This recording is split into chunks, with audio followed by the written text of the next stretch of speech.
Bonjour à tous et bienvenue dans Néon et Fier, la collab entre le média queer et LGBT+, Néon et mon podcast Fier.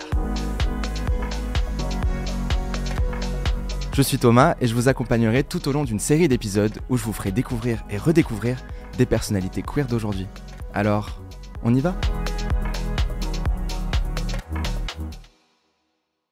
Bonjour à tous et bienvenue dans ce 3e épisode de Néon et Fier.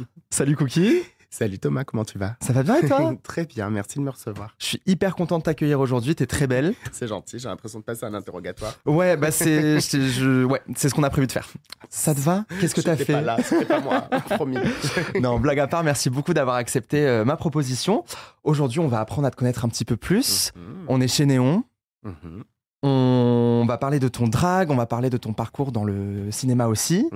Parce que t'es malgré tout l'une des dragues les plus marquantes de la scène parisienne. Oh, donc ouais, j'ai très hâte d'apprendre à te connaître un petit peu. Avec plaisir. Est-ce que pour commencer, tu peux te présenter en indiquant tes pronoms, s'il te plaît ? Bien sûr, alors elle en drague et il en civil. Ok. Je m'appelle Cookie Kanti, Romain en civil aussi. Je sais pas si j'ai besoin de le dire ça pour le coup, mais je suis drag queen, ça fait plus de 9 ans que je fais ça. Ok.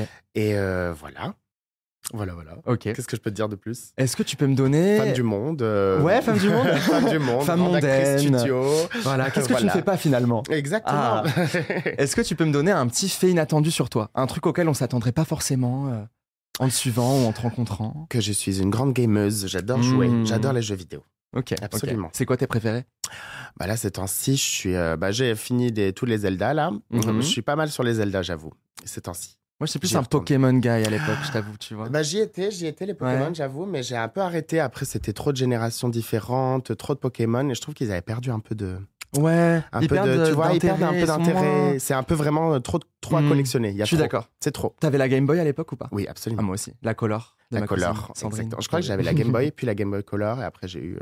Et comme jeu, t'as eu lesquels du coup Ouf, à l'époque, c'était quoi ? Rouge et bleu ? Les tout premiers ? Ouais, les tout premiers, vraiment. Je les avais vraiment... Ouais. Puis même les Zelda, les Ocarina, les choses comme ça, Ocarina of Time et tout. J'adore. Bon, revenons à notre drag queen. Absolument. Parlons de ton parcours du coup dans le drag. Est-ce que tu peux m'expliquer quand est-ce que tu y as été confronté pour la première fois et pourquoi est-ce que c'est quelque chose qui t'a intéressé ? Écoute, c'était avec ma sœur à l'époque. On regardait, je crois, en streaming illégal. On regardait Drag Race dès la première saison, d'ailleurs, si je ne m'abuse. Et figure-toi que ma sœur a fait du drag avant moi. Donc, ma sœur, avant sa transition, elle a fait du drag à Nice. Okay. Et moi, c'était ça, ma première confrontation en drag. C'était elle et ses copines. Et moi, je les dessinais. Et donc, après les avoir dessinés, j'ai fini par l'appliquer sur moi. Et le faire moi quelques années plus tard. Et est-ce que vous aviez eu l'occasion de faire du drag ensemble ou elle a arrêté avant que toi, tu t'y mettes ? Alors, elle m'avait mis en drag 2 fois, elle. Donc, c'est un peu ma mère drag au final. Trop mignon. Même si c'est moi qui me suis mis en drag vraiment la première fois tout seul. Okay. Mais non, je n'ai pas eu l'occasion puisqu'elle a arrêté au moment où moi je commençais. C'était vraiment une passation de flambeau pour le coup. Et qu'est-ce qui t'a plu dans le fait de faire du drag du coup ? C'était quoi qui t'a touché ? Moi, c'était vraiment ce qui m'a plu, c'était l'artistique, c'était vraiment pouvoir créer et aller jusqu'au bout de ces idées et d'appliquer tout ce savoir-faire aussi artistique que je pouvais avoir eu dans le dessin et de le faire sur moi et surtout d'être confronté aux gens et de vivre la nuit aussi d'une autre façon parce que moi, j'étais un club kid avant de faire du drag et c'était vraiment pouvoir vivre les réactions en live, quoi. C'était chouette. C'était une autre expérience de la nuit. Et du coup, c'était il y a combien de temps ? C'était il y a... ça, pour le coup, c'était 15 il y a... ans, 10 ans ? Non. non, c'était il y a 10 ans, j'ai envie de dire. Okay. J'ai commencé il y a 9 ans, en vrai. Donc là, j'ai commencé à sortir vraiment dans le milieu de la nuit il y a 10 ans. Et il y a 9 ans, j'ai commencé le drag. Et Cookie, c'est qui ? C'est une femme fatale ? Qui est-ce qui l'inspire ? Qui est-ce qui l'inspire ? Je pense les femmes fortes, les femmes puissantes, dans le cinéma aussi. Et j'ai toujours été inspiré par les grandes actrices hollywoodiennes. D'ailleurs, c'est un peu une blonde Hitchcockienne. Bon, pas ce soir, aujourd'hui, on n'est pas blonde, mais c'est un peu une brune Hitchcockienne, exactement. C'est une femme fatale, mais aussi un peu cette marraine, la bonne fée, tout en étant la tata cool qui boit sa vodka aux fêtes de famille. This one. C'est notre préférée, celle-là. Et du coup, est-ce que Cookie, pour toi, ça te permet d'exprimer des choses que Romain ne peut pas exprimer ? Ou est-ce que c'est vraiment... tu vois Cookie comme un personnage et c'est assez dissocié de qui tu es out of drag? Non, je pense que Cookie et Romain sont la même personne de toute façon. Évidemment, c'est une extension. C'est un peu comme s'il y avait trop de créativité pour un seul corps. Il fallait dissocier les deux. Mais pour le coup, non, c'est une extension. Et je pense que même Cookie a des qualités que Romain n'a pas nécessairement des fois et l'inverse aussi. Ok. En fait, il y a vraiment des traits de caractère qui s'amplifient avec l'un ou l'une et l'autre. Et voilà. Mais Cookie est très patiente par rapport à Romain. Peut-être qu'il faudrait que je me crée un alter ego drag alors, puisque j'ai plus d'amour à donner et plus de générosité en tant que Cookie, je pense. Ok. Et du coup, ce nom, tu l'as choisi pourquoi? J'aimais bien l'idée que ça soit un nom qui soit pas genré nécessairement. Donc Cookie, c'était assez neutre au final. Que ça soit pas un prénom non plus, que ça soit quelque chose de facile à retenir, facile à prononcer, que ça se prononce pareil dans toutes les langues aussi. Donc il y avait un peu cette démarche-là de vouloir s'exporter aussi et d'être un peu un nom qui puisse évoquer quelque chose à tout le monde en fait. Cette pensée un peu nostalgique, le Cookie, qui rappelle il y a un peu de ça parce que c'est vrai qu'elle s'est positionnée assez vite. Cookie, je dis elle parce qu'au final là j'en parle à la troisième personne, mais elle s'est positionnée un peu comme cette maman un peu des gens. Je pense qu'on a tous besoin un peu de cette maternité, surtout cet aspect maternel des fois dans les familles queer un peu recomposées ou même des fois juste des jeunes queer qui sont plus en lien avec leur famille, d'avoir cette représentation de la maternité ou d'un personnage maternel. Ça peut faire du bien. Carrément. Mais j'ai toujours été comme ça au final, surtout en drague au final. Et du coup, qui sont les femmes qui t'inspirent le plus dans ta vie? Ah ben ma mère, ma grand-mère, pour le coup, c'est vrai que cette perruque est inspirée aussi de ma grand-mère. C'était quand elle était jeune, elle faisait de la danse du flamenco. Et elle se coiffait comme ça. Vraiment, elle était chic en fait, ma grand-mère. J'ai découvert ça il y a peu de temps. Elle était couturière pour Saint-Laurent. Elle était petite main dans les ateliers Saint-Laurent. Et ça, je l'ai découvert il y a pas longtemps. C'est étrange quand même. Et donc, c'était une femme de goût et une femme forte qui a dû fuir la guerre. Elle a fui Franco, elle a fui la guerre d'Algérie. Et donc, en fait, elle s'est réinstallée. Et puis, elle a permis à toute sa famille de survivre, quoi. C'est très beau. Ça a dû te faire quelque chose de te rendre compte de ça. Oui, bah ça, c'est vrai qu'on avait eu conscience de ça, mais on n'en prend pas vraiment toute la considération. Vraiment, c'est tout ce que ça implique, exactement. C'est vraiment plus tard que ça vient, ça, cette notion de ce que nos parents ou nos ancêtres ont pu faire pour en arriver là, quoi. Et est-ce que ta famille, si c'est pas indiscret, te soutient dans ce que tu fais? Absolument. J'ai beaucoup de chance. Et ma grand-mère aussi, d'ailleurs, elle est allée voir le film dans lequel j'avais joué. Et j'ai beaucoup de chance. Elle me soutient. Elle comprend pas tout ce que ça veut dire, mais je crois qu'elle regarde Drag Race maintenant, ma grand-mère. C'est bon. C'est foutu. Et tant qu'on en parle, parlons de l'expérience Drag Race. Bien sûr. Comment tu te sentais en fait quand t'as appris que t'étais sélectionné pour faire le concours? J'étais très très heureux de pouvoir être pris dans l'émission. C'est vrai que c'était un peu une boucle qui se bouclait pour moi parce qu'on avait commencé en regardant l'émission avec ma sœur. C'est sûr. Donc il y avait un peu une fierté de faire quelque chose pour moi et ma sœur et moi pour le coup. Et puis aussi moi dans l'artistique, j'avais connu un peu un plateau à un moment donné où de travailler réellement dans le drag, j'avais plus été aussi connecté à mon art, vraiment. Donc, en fait, ça me faisait du bien de me dire que je pouvais me lancer ce défi-là et reconnecter éventuellement avec mon artistique. Et puis, en dehors de ça, l'émission est chouette à faire aussi. Puis c'était un peu une remise en danger aussi parce que tu avais un peu ce rôle, tu vois, de maman de la scène parisienne. Enfin, tu es quand même là depuis un moment. Je trouve que tu représentes un peu ce renouveau. Tu sais, il y a un peu un souffle de modernité qui est arrivé justement quand tu as commencé le drag. Et là, en fait, tu as remis, entre guillemets, ton titre en jeu et tu t'es battu. Oui et non. Je le vois pas vraiment comme une remise en jeu, mais évidemment. Mais un challenge perso, peut-être. Un challenge perso, voilà, parce que c'est vrai que je suis pas quelqu'un de compétitif par essence. Et je me suis aperçu que si, je pouvais l'être un petit peu, mais c'était ça qui faisait le fun aussi. Mais j'étais jamais en compétition avec les autres. On est toujours en compétition avec soi au final. C'est sûr. Mais on a des choses à se prouver et je pense que c'est toujours intéressant de le faire à n'importe quel moment de notre vie, de se remettre en question un petit peu. Carrément. Et du coup, le drag, tu en vis depuis combien de temps? J'en vis depuis 7 ans, vraiment, à temps plein, on va dire. Et j'en vis correctement depuis, j'ai envie de dire, 3 ans. Et est-ce que cet accès à la professionnalisation du drag, il a été compliqué? Ça a été très compliqué, cet accès à la professionnalisation du métier, parce que c'était un milieu qui était très peu considéré, très précaire, qui l'est encore, sincèrement, et encore. C'est un milieu qui est assez précaire. Au final, il y a peu de reconnaissance des artistes, même dans les statuts, il n'y a pas forcément d'artistes drag dans l'administration. Donc, c'est assez... Il y a une part d'ombre dans tout cet aspect-là. Et puis aussi, la vision des gens, que les gens avaient pour la profession, elle était elle était très stigmatisée et stigmatisante surtout. Donc ça a pris du temps. On a bataillé, on a fait signer des pétitions, on a fait signer des tribunes pour pouvoir être enfin un peu considéré au niveau pécunier, en tout cas au niveau financier. Et ça a payé avec le temps. Et bon, l'émission aussi a permis de vachement aider ou kickstarter un peu la professionnalisation du milieu. Ouais. Je pense. Ça l'a ramené un peu dans le mainstream. Mais complètement même. Du coup, tu as commencé à faire des gigs sur Paris. Justement, est-ce que tu as été confronté à ce souci de personnes qui ne comprenaient pas ce que tu faisais et tu as dû vraiment te battre pour être payé à ta juste valeur, même à l'époque? Alors moi, je faisais justement partie des premières personnes qui, dès le début, si on voulait me faire travailler, j'insistais sur le fait qu'il devait y avoir un paiement ou en tout cas une contrepartie, quelle qu'elle soit, que ce soit au moins défrayé, quelque chose. Parce que c'était, pour moi, si moi j'ai décidé de sortir en drague, ça me regardait. Mais si on me démarchait, c'était un job au final. Donc, et j'ai aussi du coup permis de faire passer le mot, parce qu'à l'époque, c'était même mal vu de demander de l'argent quand tu étais un artiste drague. Donc en fait, non, on a vraiment essayé de se batailler pour que les nouvelles aussi prennent ça en considération, se bradent pas. Et donc ouais, on a galéré au début, vraiment, on a galéré, on a mangé des nouilles.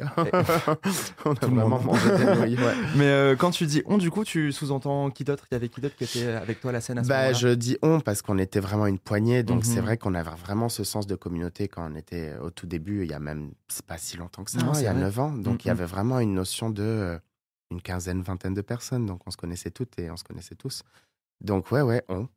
Et puis parce que je me suis toujours vu comme faire partie d'un ensemble. Est-ce que parfois, du coup, vu que tu as cette ancienneté, tu ressens une certaine pression? Tu sens qu'il y a beaucoup d'attentes à ton égard? Ouais. Plus, je me l'impose plus en tout cas.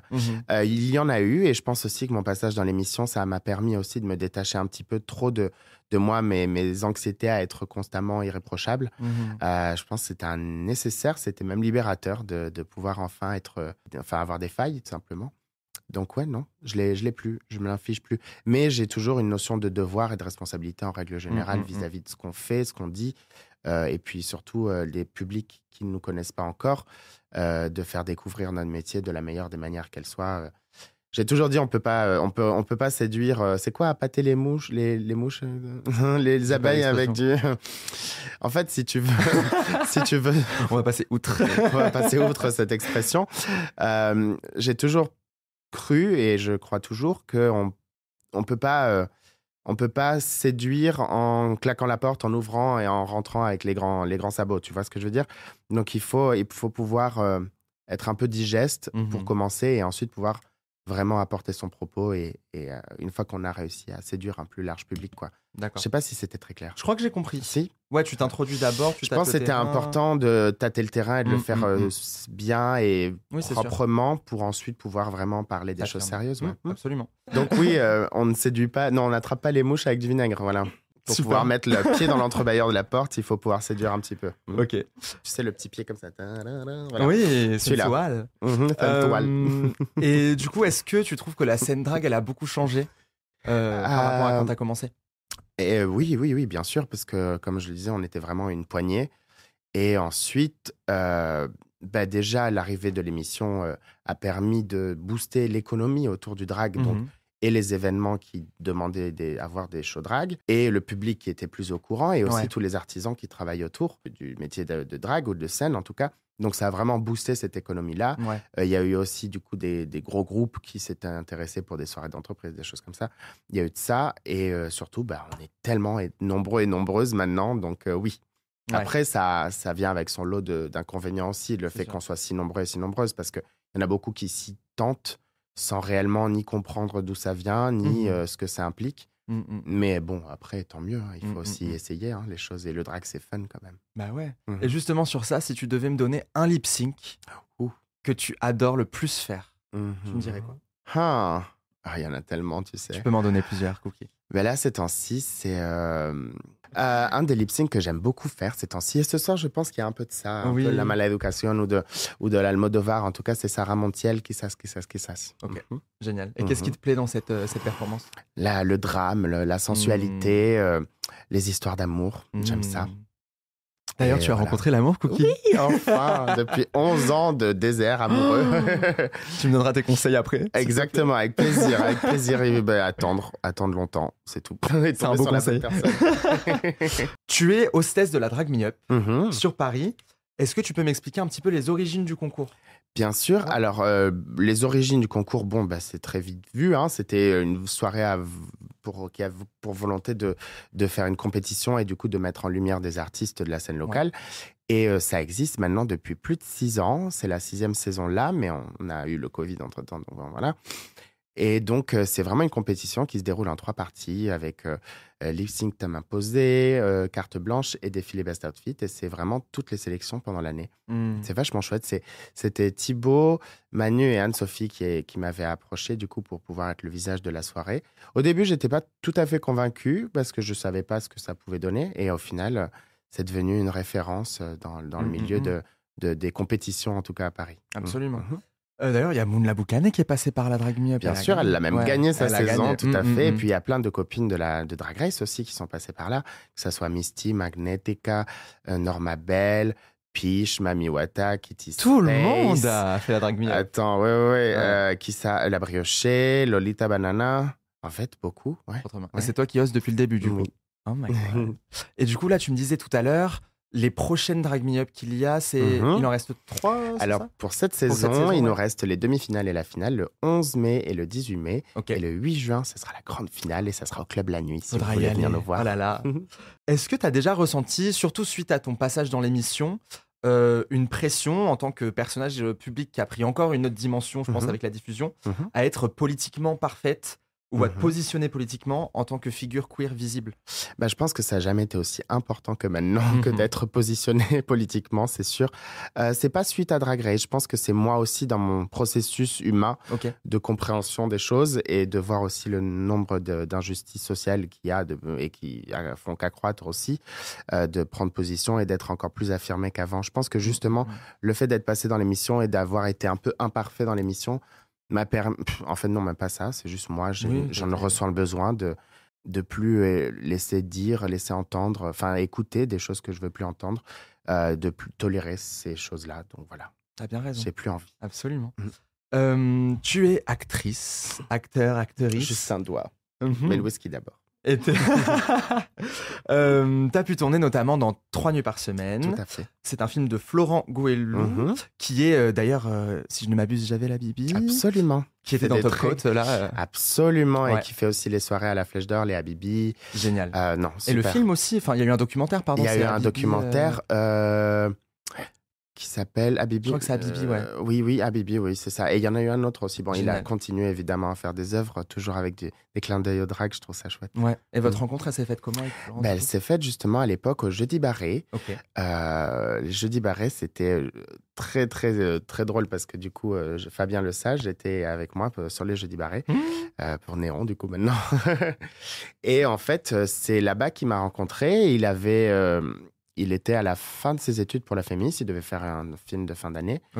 Et à la base, je crois qu'il voulait traiter sur un autre sujet. Et c'est en venant à cette soirée qu'il a eu envie de parler et de traiter sur le drag. Et donc, il m'a proposé un rôle à l'époque pour les courts-métrages qu'on avait fait. On a fait Un homme, mon fils, il y a eu Beauty Boys, Premier amour et ensuite le long. Donc, 3 nuits par semaine. J'en ai fait 4 avec lui. C'est super. Trop bien. Et s'il te repropose un rôle, tu l'acceptes? Absolument. J'adorerais pouvoir rejouer au cinéma. Et qu'est-ce qui t'a plu du coup dans 3 nuits par semaine? Qu'est-ce qui t'a... Déjà, c'était l'occasion d'une vie de pouvoir jouer son propre rôle, enfin en tout cas une version de nous pour le cinéma, de pouvoir parler de nos existences, de pouvoir parler de... Et en fait, surtout aussi, pouvoir parler du drag, je voulais dire. Et surtout, en fait, que ce soit un film fait par des personnes concernées, pour et autres aussi, mais pour un public queer aussi. Mais ce qui était beau dans ce film-là, c'est que ça touche les personnes queer, mais ça peut toucher n'importe qui. Absolument.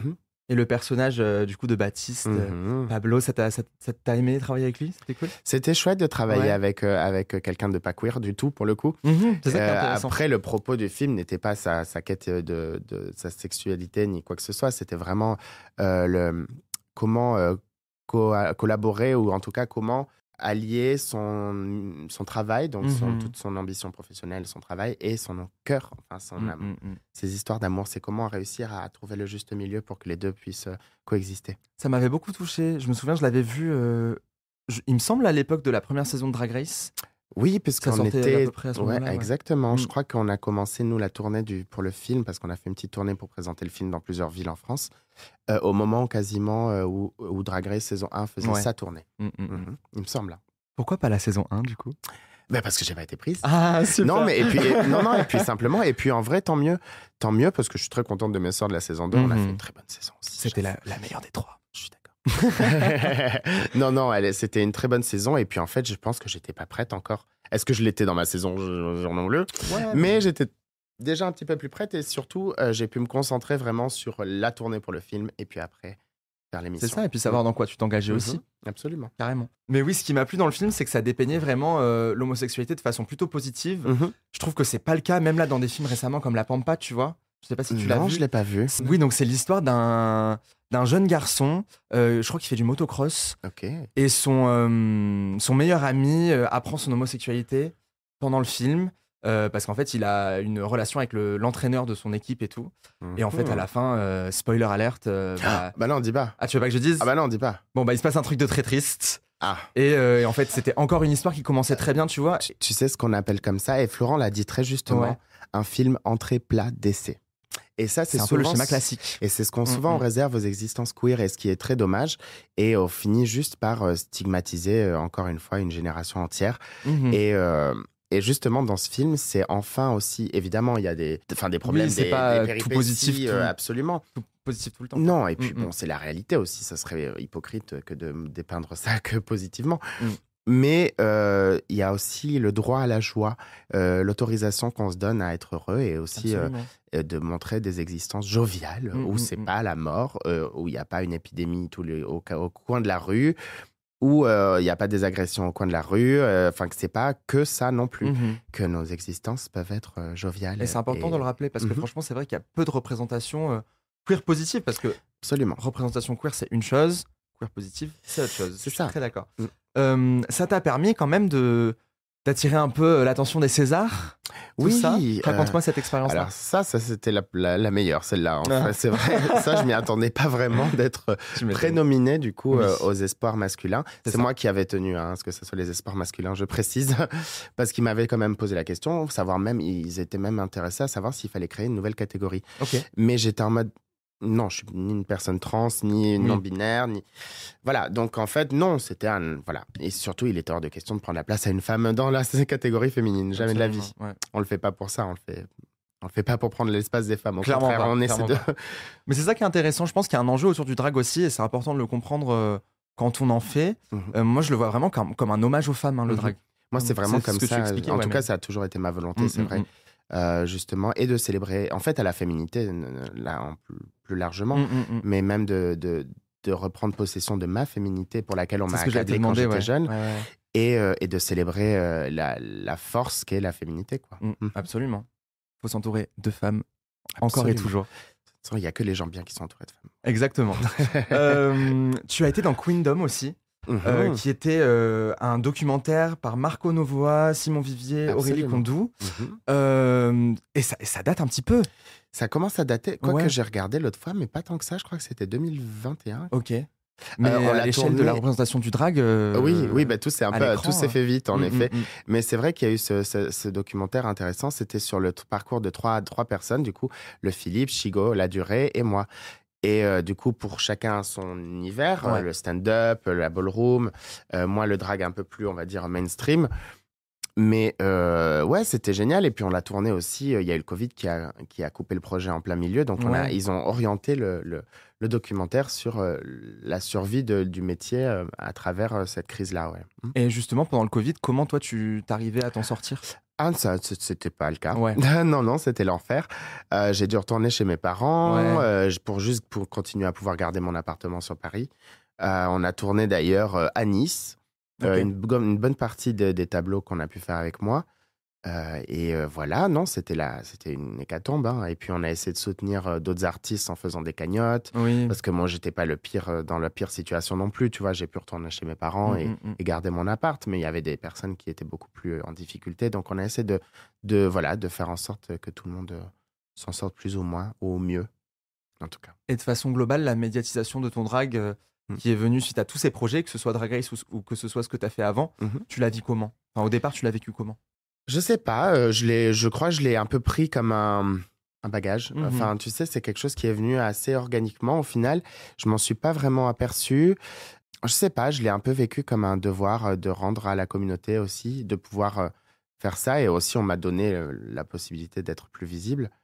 Mais non, je l'ai pas trop mal vécu. Je pense que ça a été un peu plus violent après Drag Race. En effet, il y a eu un truc où, là, pour le coup, un petit peu, mais c'est pas là-dessus que je mets l'emphase en général. Mais non, c'est vrai que là, souvent, en voyage ou pas, on me reconnaît, donc c'est vrai que c'est différent. Non, ça va encore. Ouais. Je pense que j'ai les épaules assez larges. Est-ce que tu te rappelles du tout premier show que tu as fait? Absolument. Ouais. C'était pour la Extravaganza, qui était une soirée que Enza Fragola faisait au Souffleur à l'époque. Okay. Et je crois que dans le line-up, il y avait peut-être même le Philippe, il y avait Calypso Overkill, je crois qu'il y avait Jésus la Vidange aussi, il me semble. Hein. Et c'était il y a quelques années. Je me rappelle même que le thème, c'était Oh My God, mais avec un E. Oh, oui, à l'époque, les thèmes étaient très... C'était très chouette. Ça a l'air. Et la Jeudi Barré, du coup, c'est toi qui en as l'origine aussi? Non, c'est Fabien, en effet, qui était à l'origine de la Jeudi Barré. Et au début, ça se faisait un peu avec une équipe un peu tournante d'artistes. Et quand moi, j'ai eu l'occasion de bosser, d'ailleurs, c'était à la suite du Dragathon, une compétition que j'avais gagnée en 2016, que j'ai eu un booking pour la Jeudi Barré, qui s'appelait Jeudi Beuverie à l'époque. Tout à fait. Toute cette histoire. Donc, je t'assure que j'ai assez vite changé le nom quand j'ai pu. Jeudi Beuverie, c'était vrai que c'est pas très glamour. Un petit peu bof. Tu me diras. Et du coup, c'était Jeudi Barré, parce que tu le barres sur le calendrier. Tous les jeudis, c'était la soirée. Ah ouais, trop cool. Voilà. Et donc là, c'est ça. C'était devenu quelque chose d'hebdomadaire. C'était un des premiers événements depuis la nouvelle génération à proposer des shows hebdomadaires dans un lieu où tout le monde pouvait y accéder.